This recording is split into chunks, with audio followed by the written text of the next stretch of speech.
Morning, this is Mr. Pruitt, and today I'm going to be talking about electric power. So real quick as a review, remember that power is the rate at which work is done. We talked about that last semester when we were talking about energy, potential and kinetic energy, and the rate at which is converted to work, that the work's converting it from one form of energy to another. Also remember that work is a term for the transformation of energy. Remember that one of the examples we talked about was that as an object falls to the ground, gravity is doing work to change the object's potential energy to kinetic energy. Now when we take that amount of work and we divide it by the amount it takes to do that work, we found the amount of power that's being used. So how does this work in an electric circuit? Well, in electric circuits, work's done anytime the electric potential energy, or the voltage, is converted to another form of energy. So for an example, this light bulb, that potential energy, or that voltage, is being turned into light and heat that's given off for you to be able to see. Or when you have a doorbell, the voltage gets converted to a vibrational energy, to sound.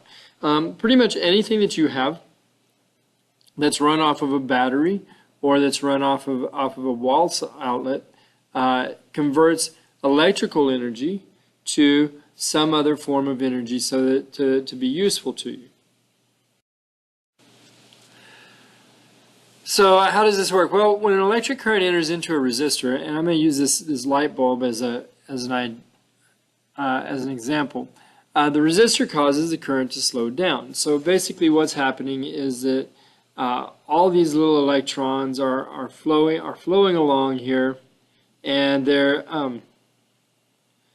this is our current, and they're flowing through the wire just like the river analogy. But when we reach this point, when we reach this filament inside the light bulb, all of a sudden the resistance to their ability to flow changes. It's kind of like putting a dam in the river, and what ends up happening is that it slows down the amount of current that can go across. So fewer electrons are going across, and it takes more force, a bigger push, to get them across that element.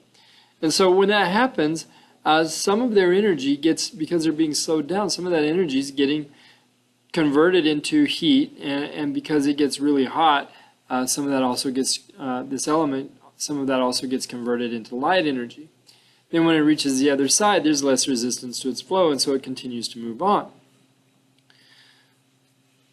So in the example of this light bulb, the resistance here reduces the speed that the electrons flow, and that energy is getting converted to other forms of energy. Now we can measure how fast that's occurring, and we call that.